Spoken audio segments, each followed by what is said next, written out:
Пензионерот Анатолий Смик се врати во своето село Богородихне во регионот Донецк, откако беше ослободено во октомври 2022 година. Руските сили го држаа селото окупирано 5 месеци. Речиси целото село е евакуирано, освен неколку десетици постари жители кои останаа. Смик вели дека некои од нив исчезнале и верува дека русите ги убиле. Телото на 70 годишен маж не е пронајдено до денес. Излегол надвор и видел дека неговата сопруга е убиена. Така тој отиде и беше веднаш убиен. Но сепак се уште не можеме да го најдеме неговото тело. Ја најдовме неговата сопруга, но не и него.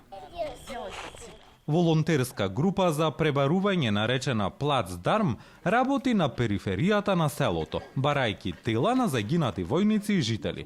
Таа група ја предводи Олекси Јуков. На данном участку было выявлено кисткови рез. За време на нашите операции за пребарување најдовме скелет на неидентификувано лице. Ние веруваме дека тоа не е војник, можеби и цивиле. Имаме информации дека додека русите биле тука, закопале неколку луѓе. Јуков е боксерски тренер, но повеќе од 20 години помага во пронаоѓањето на телата на паднатите борци. Тој вака волонтира уште од тинејџерските години, ексхумирајќи останки од Втората светска војна, а потоа и на Крим откако Русија го нападна во 2014 година.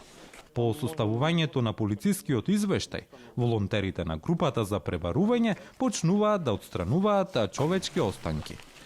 И кильце номер 2. Заби и прстен, еве уште еден. Можете да ги ставите сите овде, за да ги видиме. Групата Плацдарм се целосно финансирани од пари од меѓународни партнери и приватни донатори.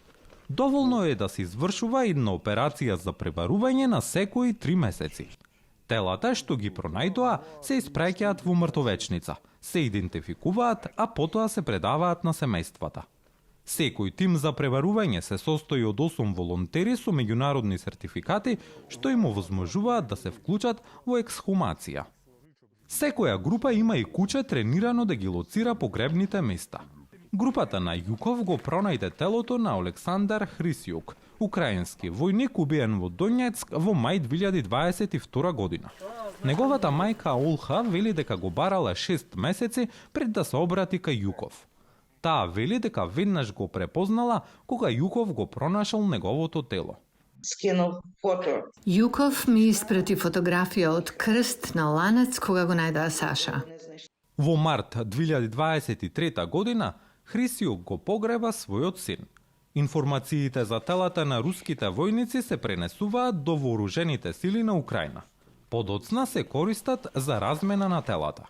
Јуков вели дека го прави ова за да им помогне на ужалостените семејства да ги пронајдат своите блиски. А од 2014 година вели дека групата пронашла над 2000 тела.